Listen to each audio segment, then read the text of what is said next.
नमस्कार दोस्तों, मैं हिंदी प्राध्यापिका राजबाला आपके अपने YouTube चैनल हिंदी साहित्य समीक्षा पर आपका स्वागत करती हूँ। तो हो जाइए तैयार कॉपी पेन लेकर के और शुरू करते हैं आज का हमारा टॉपिक, जिसका नाम है भारतेंदु युग की पृष्ठभूमि। लिख लीजिए, भारतेंदु युग की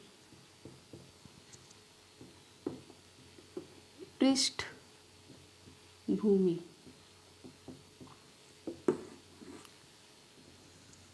तो जैसा कि मैंने आपको पिछले लेक्चर में बताया था कि भारतेंदु युग की शुरुआत 1868 से मानी जाती है। आपको पता भी होगा कि आचार्य रामचंद्र शुक्ल ने हिंदी साहित्य के इतिहास को 4 भागों में बांटा है और रीति काल के लिए वो समय सीमा तय करते हैं 1700 से 1900। 1700 से 1900 संवत की बात कर रहे हैं यहाँ पर। संवत, अगर हम सन की बात करें तो ये है 1643 से 1843 और हम भारतेंदु युग की शुरुआत मानते हैं 1868 से। तो ये 1843 से 1868 के बीच का जो 25 वर्षों का अंतर है, उस 25 वर्षों में भी तो कोई ना कोई काव्य रचना हुई होगी, कुछ ना कुछ तो साहित्य अनुशीलन हुआ होगा। तो हम उस साहित्य को कहाँ रखें? उस साहित्य को ना रीतिकाल में हम पढ़ सकते हैं, ना वो भारतेंदु युग में आता है, क्योंकि जो 1843 से 1868 तक का साहित्य है उसमें ना तो रीति निरूपण या रीति काल की जो मुख्य प्रवृत्ति है ना तो वो दिखाई देती है, और ना ही 1868 में कवि वचन सुधा से जो पुनर्जागरण आरंभ हुआ, ना ही उन कविताओं में वो ही दिखाई देता है। तो डॉक्टर नगेंद्र कहते हैं कि कोई भी साहित्यिक परंपरा या साहित्यिक चेतना एकदम से जन्म नहीं लेती। उसके बीज जो हैं वो 1-2 दशक पहले की रचनाओं के अंदर दिखाई देने लग जाते हैं, और ना ही सहसा कोई रचना जो है वो समाप्त ही होती है। किसी भी रचना काल के या युग के समाप्त होने के 1-2 दशक पश्चात भी उस तरह की रचना प्रवृत्तियां किसी न किसी रूप में व्याप्त रहती हैं। तो 1843 से 1868 तक के जो कवि थे, ना तो ये पूर्ण रूप से रीतिकाल का ही निर्वहन कर पा रहे थे और ना ही इनमें पूर्ण रूप से नव जागरण आया था। इसलिए इस काल को भारतेंदु युग की पृष्ठभूमि के नाम से जाना जाता है। उम्मीद है कि आप लोग समझ गए होंगे कि 1843 से 1868 तक के समय को भारतेंदु युग में क्यों नहीं जोड़ा गया। तो हम बात करते हैं कि इस समय कौन कौन से रचनाकार थे, कवि थे, उन्होंने कौन कौन सी रचनाओं को प्रकाशित किया था, या उनकी कौन सी रचनाएं प्रकाश में आई। तो सबसे पहली बात आप ध्यान रख लीजिए कि भारतेंदु युग से पहले या कहिए कि द्विवेदी युग से पहले जो पद्य भाषा थी वो ब्रज भाषा थी। पद्य के लिए ब्रज भाषा का प्रयोग किया जा रहा था, क्योंकि द्विवेदी युग से पहले का जो कवि है वो ये मानता है कि खड़ी बोली जो है वो कर्कश है, उसके अंदर मधुरता नहीं है। गद्य लेखन तो उसमें हो सकता है, लेकिन पद्य लेखन नहीं हो सकता। तो अगर आपके पेपर में पूछ लिया जाए कि भारतेंदु युग से पहले की कोई रचना दे दी जाए और ये पूछ लिया जाए कि ये खड़ी बोली में है या ब्रज भाषा है इसकी, तो आप ब्रज भाषा ज़्यादातर, सारी की सारी रचनाएं मैं नहीं कहूँगी, एक इक्का दुक्का रचनाएं हैं, जैसे कि भारतेंदु हरिश्चंद्र ने 2-3 रचनाएं जो काव्य रचनाएं हैं उनकी खड़ी बोली में लिखी, 1-2 रचना प्रेमधन ने भी लिखी, 1-2 रचना लिखने का प्रयास प्रताप नारायण मिश्र ने भी किया। वो मैं आपको अपने अगले लेक्चर में बताऊंगी कि कौन कौन सी रचनाएं हैं। केवल उन्हीं को ध्यान में आपने रखना है कि ये खड़ी बोली की रचनाएं हैं, अन्यथा जितनी भी काव्य रचनाएं आपसे पूछी जाएं वो ज़्यादा सब जो हैं वो ब्रज भाषा में ही लिखी हुई होंगी। तो इस समय का रचनाकार भी कौन सी भाषा का प्रयोग कर रहा था? ब्रज भाषा का प्रयोग कर रहा था, क्योंकि भारतेंदु युग से पहले तो खड़ी बोली के विषय में कोई जानता ही नहीं था। तो भारतेंदु युग की पृष्ठभूमि में सबसे पहला नाम आता है, इस समय 3 प्रकार का काव्य रचा गया। पहला तो था भक्ति काव्य, लिख लीजिए भक्ति काव्य। दूसरा था श्रृंगार काव्य,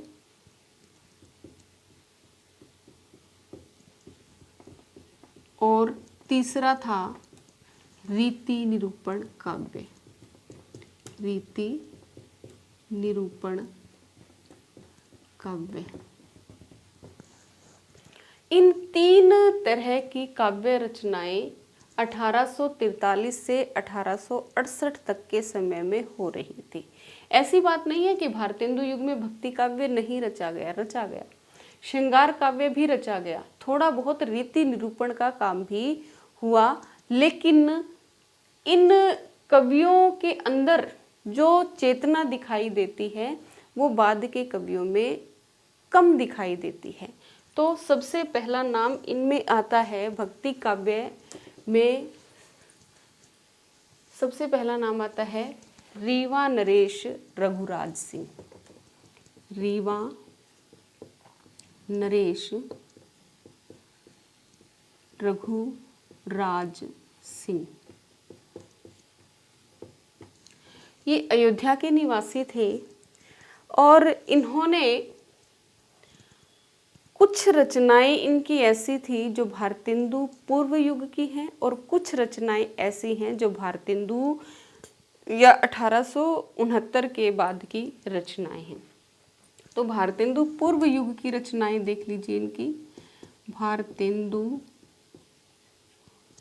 पूर्व युग की रचनाएं, और ये सारी रचनाएं जो हैं वो भक्ति काव्य से संबंधित हैं। इस बात का भी ध्यान रखिए कि आपसे पूछ सकता है कि रीवा नरेश रघुराज सिंह ने कौन सी रचना लिखी, और जैसे कि मैंने आपको प्रश्न पिछले लेक्चर में बताया था कि वो पूछता है कि असंगत बताइए, तो पूछ सकता है कि भक्ति काव्य है, श्रृंगार काव्य है, रीति निरूपण काव्य है। आपको हर एक बात का ध्यान रखना होगा और मेरी हर एक बात बड़े ध्यान से सुननी होगी और अपनी कॉपी पर भी लिखनी होगी, तभी आप सफल हो पाएंगे। तो भारतेंदु पूर्व युग की रचनाएं, ये जो मैं लिख रही हूँ भारतेंदु पूर्व युग की रचनाएं हैं। कौन कौन सी हैं इनमें? एक तो है पत्रिका, नंबर 1 पत्रिका, नंबर 2 रुक्मणी स्वयंवर, नंबर 3 आनंद अंबुनिधि,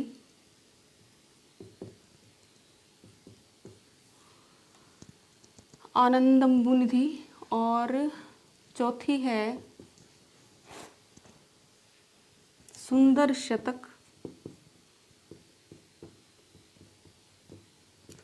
पांचवी है श्रीमद् भागवत महात्म्य। तो ये 5 रचनाएं इनकी हैं जो भारतेंदु पूर्व युग की रचनाएं हैं। कौन कौन सी हैं? पत्रिका, रुक्मणी स्वयंवर, आनंदम्भुनिधि, सुंदर शतक और श्रीमद् भागवत महात्म्य। अब इनकी जो रचनाएं हैं वो भारतेंदु युग के अंदर जो रचनाएं आती है, भारतेंदु युग की रचनाएं कौन कौन सी हैं? नंबर 1 है राम स्वयंवर, राम स्वयंवर। दूसरी है राम रसिकावली, राम रसिकावली। और तीसरी है भक्ति विलास, तीसरी है भक्ति विलास। इन रचनाओं का क्या महत्व है कि रीवा नरेश रघुराज सिंह की जो काव्य रचना शैली थी वो कैसी थी? इनकी रचनाओं में एक तो ब्रज भाषा की जो मधुरता है वो देखने को मिलती है। इन्होंने ये मुख्यतः क्या थे? राम भक्त कवि थे। ये भी पूछ लिया जाएगा कि वो कृष्ण भक्त कवि थे या राम भक्त कवि थे। तो रीवा नरेश रघुराज सिंह मुख्यतः राम भक्त कवि थे, लेकिन कृष्ण काव्य का अनुशीलन भी इनकी काव्य रचनाओं में मिल जाता है। और इनकी रचनाओं में सूर और तुलसी जैसी भक्ति भावना दिखाई देती है और साथ ही साथ केशव जैसा प्रबंध कौशल इनकी रचनाओं में दिखाई देता है। और ब्रज भाषा की मधुरता तो इनकी काव्य रचनाओं की विशेषता है ही। तो रीवा नरेश रघुराज सिंह, इसका स्क्रीनशॉट ले लीजिए या फिर इसको नोट डाउन करते रहिए साथ साथ। अगले हमारे जो कवि हैं भक्ति काव्य के ही हैं, जिनका नाम है रघुनाथ दास, रघुनाथ दास, जिन्हें राम स्नेही भी कहा जाता है। रघुनाथ दास इनका मुख्य नाम था और राम स्नेही इनका उपनाम था। ध्यान रखिए, पहले जो थे वो रघुराज सिंह थे और अगले जो हैं वो रघुनाथ दास हैं। बहुत कम अंतर है, आप कंफ्यूज भी हो सकते हैं, तो ध्यान से पढ़िएगा। रघुनाथ दास राम स्नेही की जो रचना है उसका नाम है विश्राम सागर। क्या नाम है? विश्राम सागर इनकी रचना का नाम है, जो 1854 ईस्वी में लिखी गई। विश्राम सागर रचना रामचरित मानस के अनुकरण पर, यह रामचरित मानस के अनुकरण पर दोहा चौपाई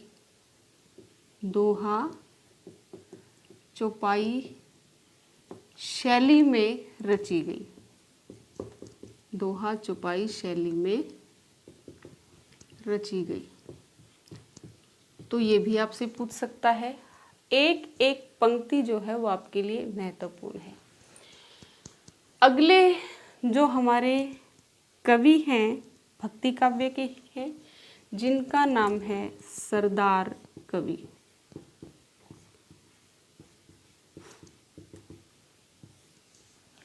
सरदार कवि की 2 रचनाएं मिलती हैं। एक का नाम है राम रत्नाकर और दूसरी का नाम है रामलीला प्रकाश। रामलीला प्रकाश। अगले हैं गोपाल चंद्र गिरधर दास। गोपाल चंद्र गिरिधर दास। गिरिधर दास। समझ ही गए होंगे कि मैं किसकी बात कर रही हूँ। गोपाल चंद्र गिरधर दास जो थे वो भारतेंदु के पिता थे और इनका जन्म हुआ था 1833 ईस्वी में और मृत्यु हो गई थी 1860 में। यानी कि ये भी भारतेंदु की तरह ही बहुत अल्पा अवस्था में ही ईश्वर को प्यारे हो गए थे। तो गोपाल चंद्र गिरधर दास के भक्ति काव्य से संबंधित ग्रंथ मिलते हैं। ये मुख्यतः कृष्ण कवि थे। इन्होंने लिखी राधा स्तोत्र नंबर 1, राधा स्तोत्र नंबर 2, गोपाल स्तोत्र नंबर 3, जरासंध वध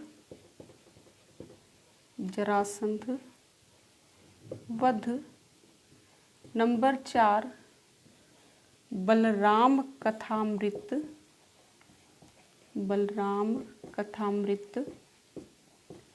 नंबर 5, राम कथामृत इनकी राम काव्य से संबंधित रचना है। मुख्यतः इन्होंने कृष्ण काव्य से संबंधित लिखा, जैसे देखिए राधा स्तोत्र, गोपाल स्तोत्र, जरासंध वध, ये भी कृष्ण लीला में ही आता है। बलराम भी कृष्ण के ही भाई थे। तो कृष्ण काव्य से संबंधित इन्होंने लिखा, लेकिन राम कथामृत में इन्होंने राम को स्थान दिया है। तो ये थे भक्ति काव्य और उनसे संबंधित कवि। अगले हैं हमारे श्रृंगार काव्य के कवि। नोट कर लीजिए, श्रृंगार काव्य। 3 कवि हैं जिन्होंने श्रृंगार काव्य लिखा।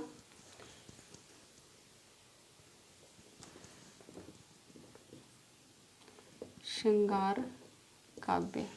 एक बात और ध्यान में रखिए कि कई बार पेपर में पूछ लेता है कि श्रृंगार में इसमें से सही कौन सा है, वर्तनी सही बताइए। तो आप, हमारी क्या आदत है कि हम श्रृंगार को इस तरीके से लिखते हैं। यहाँ आपने ये मात्रा नहीं लगानी, श्रृंगार के अंदर सिर्फ ऐसे लिखा जाता है, तो ध्यान रखिए इस चीज़ का। तो श्रृंगार काव्य किसने लिखा। सबसे पहले कवि थे सेवक, जिन्होंने लिखी नख शिख। ये श्रृंगार वर्णन से संबंधित रचना है। इसमें क्या मिलता है, श्रृंगार वर्णन मिलता है। दूसरे कवि हैं सरदार। देखिए बिल्कुल मिलते जुलते से नाम हैं। पहले हैं सेवक, जिन्होंने एक ही रचना लिखी है जिसका नाम है नखशिख, जिसमें श्रृंगार वर्णन है। दूसरे हैं सरदार कवि, इन्होंने 3 रचनाएं लिखी हैं। एक तो लिखा है श्रृंगार संग्रह,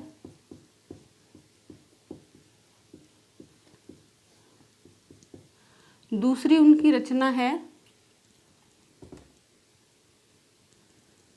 षड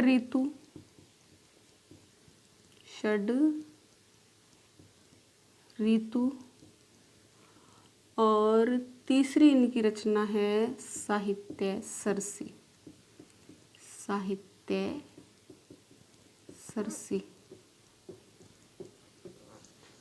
श्रृंगार संग्रह में क्या है, श्रृंगार संग्रह में इन्होंने विभिन्न या अन्य कवियों के लिखे हुए श्रृंगार छंदों का संग्रह किया है। इसमें क्या है, अन्य कवियों के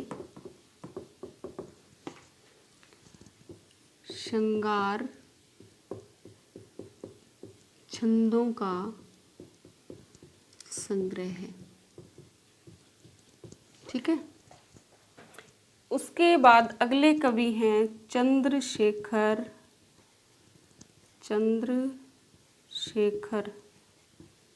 वाजपेयी। चंद्रशेखर वाजपेयी ने 2 रचनाएं लिखी। एक तो थी नखशिख, देखिए नखशिख सेवक ने भी लिखी है और नखशिख चंद्रशेखर वाजपेयी ने भी लिखी है। दूसरी इनकी रचना है पहली रचना है नखशिख और दूसरी इनकी रचना है हठी हम्मीर। हठी हम्मीर जो कि इन्होंने लिखी थी 1845 ईस्वी में। हठी हम्मीर वैसे तो वीर रस से संबंधित रचना है, परंतु इसमें प्रसंगवश श्रृंगार रस का भी समावेश हुआ है, इसलिए इसको श्रृंगार काव्य में स्थान दिया गया है। नखशिख याद रखिए सेवक ने भी लिखी और नखशिख चंद्रशेखर वाजपेयी ने भी लिखी, और सरदार कवि ने लिखी श्रृंगार संग्रह, षड्ऋतु और साहित्य सरसी। अगले हमारे हैं रीति निरूपण काव्य से संबंधित कवि और उनकी रचनाएं। रीति निरूपण, रीति निरूपण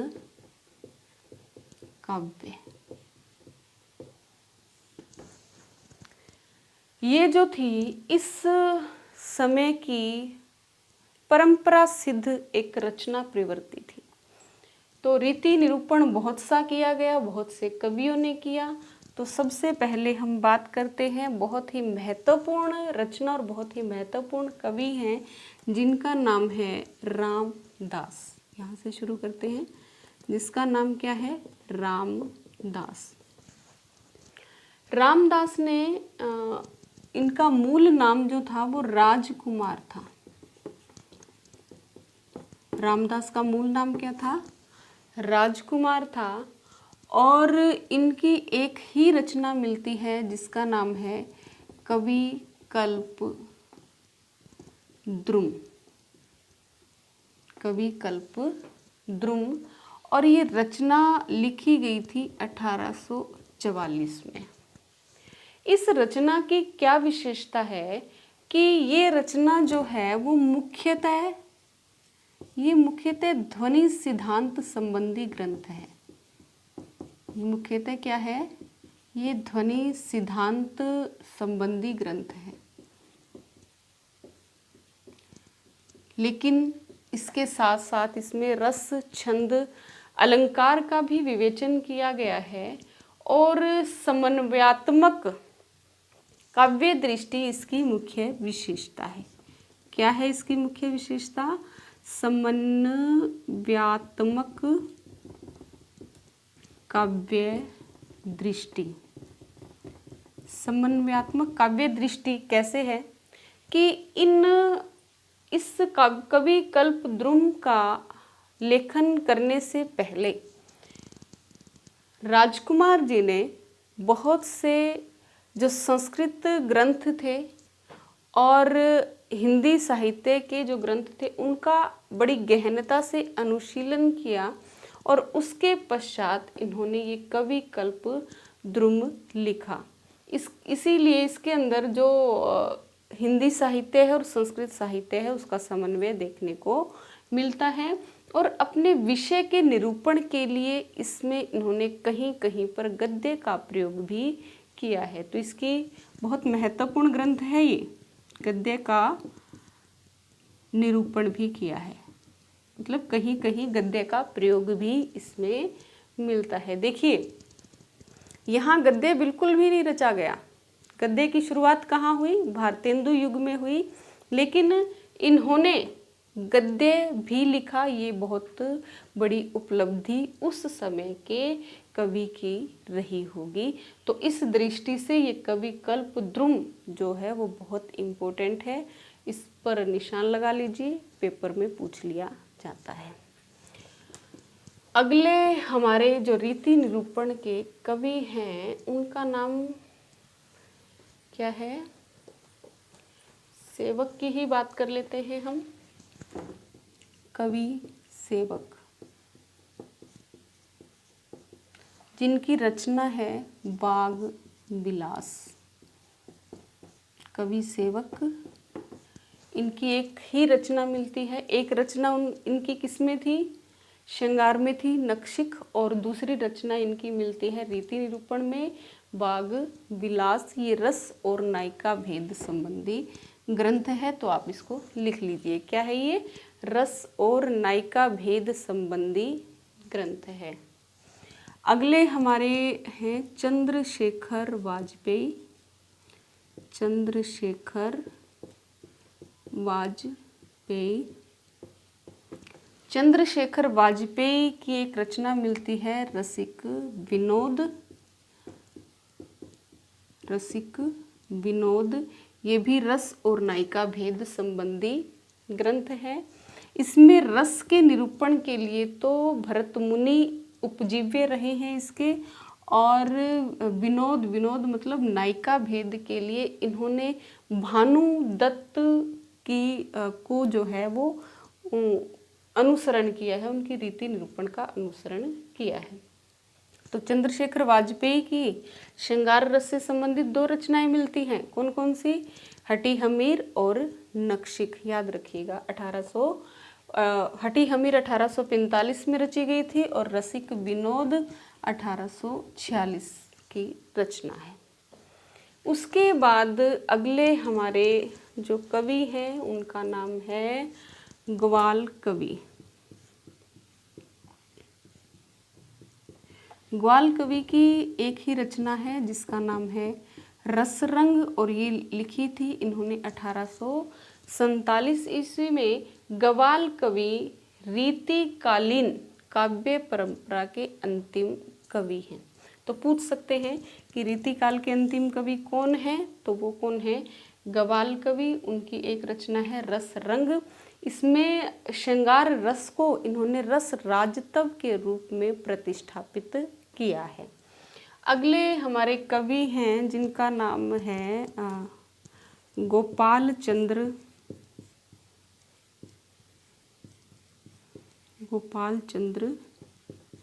गिरिधर दास। पता ही होगा ये कौन थे? ये भारतेंदु हरिश्चंद्र के पिता थे, और मैंने बताया था आपको कि बहुत अल्पावस्था में ही ये ईश्वर को प्यारे हो गए थे। तो इनकी 2 रचनाएं रीति निरूपण से, श्रृंगार रस से संबंधित इनकी कोई रचना नहीं मिलती। भक्ति काव्य से संबंधित 5 रचनाएं इनकी मिलती हैं, और गोपाल चंद्र गिरधर दास की रीति निरूपण से संबंधित 2 रचनाएं हैं। कौन कौन सी है? एक तो है भारती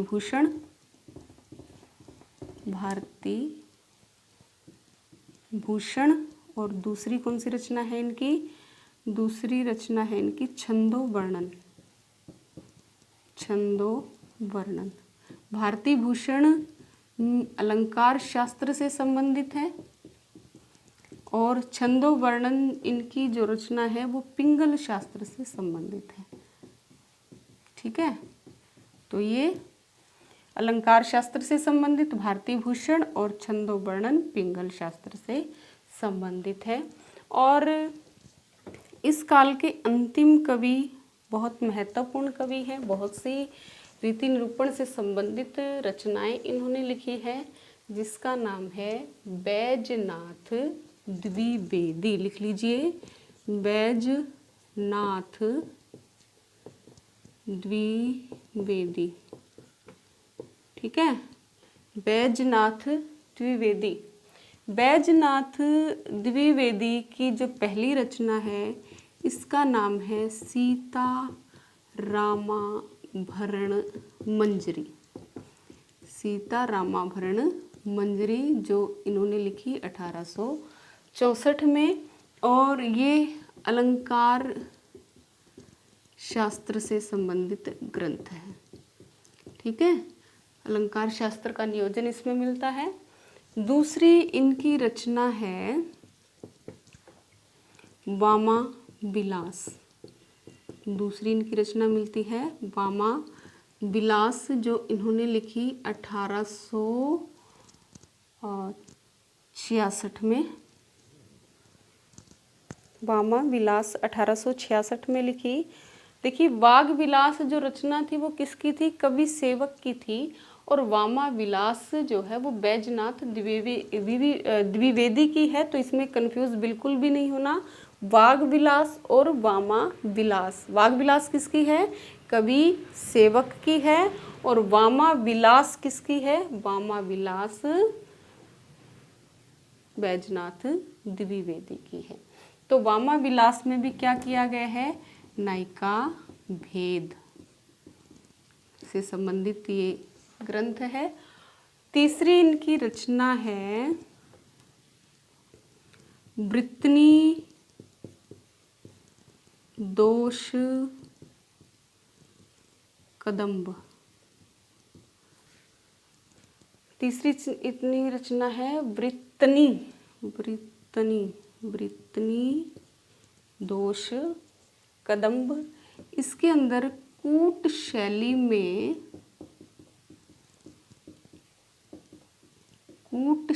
में काव्य दोष का विवेचन इसमें किया गया है। क्या किया गया है? वृत्तनी दोष कदम्ब किसकी रचना है? बैजनाथ द्विवेदी की है। और कब लिखी गई? ये भी 1866 में लिखी गई। ये भी 1866 में लिखी गई और कूट शैली में है और काव्य दोष का इसमें विवेचन किया गया है। तो वामा विलास, वृत्तनी दोष कदम्ब और चौथी इनकी रचना है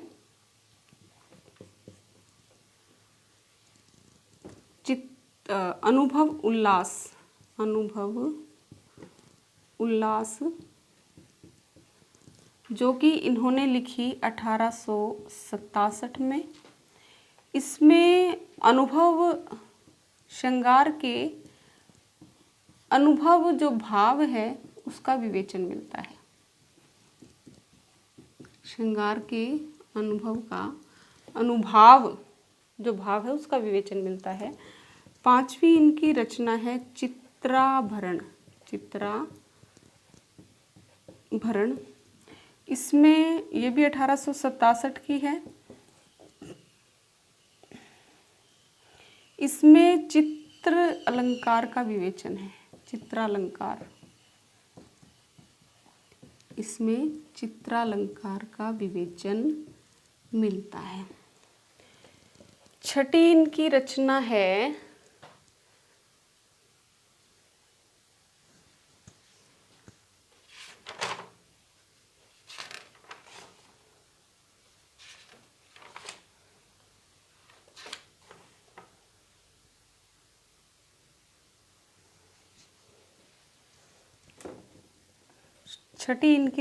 श्रृंगार विलास।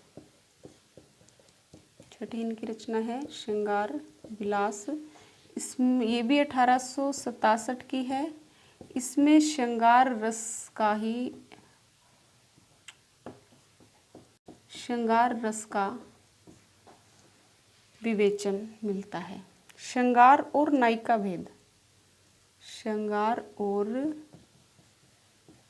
भेद मिलता है इसमें। श्रृंगार और नायिका भेद संबंधी ये ग्रंथ है। और एक और यहाँ पर हमारी रह गई थी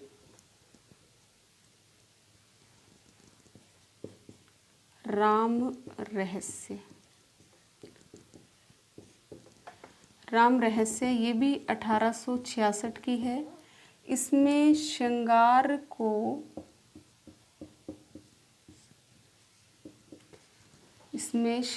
को रस राजतव के रूप में ग्रहण किया गया है। ठीक है, तो ये इनकी कुल कितनी रचनाएं मिलती हैं? 7 इनकी रचनाएं मिलती है। ये राम रहस्य भी 1866 की है। एक बार दोबारा से देख लीजिए। बैजनाथ द्विवेदी रीति निरूपण के काव्य हैं। पहली रचना सीतारामाभरण मंजरी कब लिखी गई? 1864 में, अलंकार शास्त्र से संबंधित है। दूसरी है वामा विलास 1866 में लिखी, नायिका भेद से संबंधित है। तीसरी है वृत्तनी दोष कदम्ब 1866 में, काव्य दोष का वर्णन किया गया है कूट शैली में। चौथी है राम रहस्य 1866 में, श्रृंगार को रस राजतव के रूप में ग्रहण किया गया है। अनुभव उल्लास 1867, अनुभाव भाव का विवेचन किया गया है। चित्राभरण में चित्रालंकार का विवेचन, श्रृंगार विलास में श्रृंगार रस, श्रृंगार और नायिका भेद का विवेचन किया गया है। तो आज के लिए बस इतना ही। लेक्चर बहुत लंबा हो गया। अगर आपको ये वीडियो पसंद आई हो तो मेरे चैनल को लाइक कीजिए, सब्सक्राइब कीजिए और शेयर कीजिए। मिलते हैं कल अगले वीडियो लेक्चर के साथ। तब तक के लिए धन्यवाद। आपका दिन मंगलमय हो, रात्रि शुभ हो। धन्यवाद।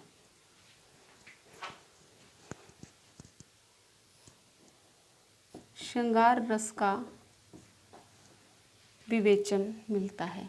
श्रृंगार और नायिका भेद, श्रृंगार और नायिका भेद मिलता है इसमें। श्रृंगार और नायिका भेद संबंधी ये ग्रंथ है। और एक और यहाँ पर हमारी रह गई थी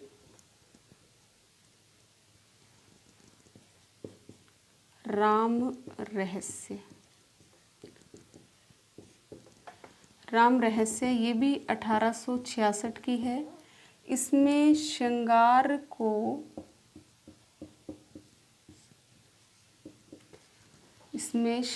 को रस राजतव के रूप में ग्रहण किया गया है। ठीक है, तो ये इनकी कुल कितनी रचनाएं मिलती हैं? 7 इनकी रचनाएं मिलती है। ये राम रहस्य भी 1866 की है। एक बार दोबारा से देख लीजिए। बैजनाथ द्विवेदी रीति निरूपण के काव्य हैं। पहली रचना सीतारामाभरण मंजरी कब लिखी गई? 1864 में, अलंकार शास्त्र से संबंधित है। दूसरी है वामाविलास 1866 में लिखी, नायिका भेद से संबंधित है। तीसरी है वृत्तनी दोष कदम 1866 में, काव्य दोष का वर्णन किया गया है कूट शैली में। चौथी है राम रहस्य 1866 में, श्रृंगार को रस राजतव के रूप में ग्रहण किया गया है।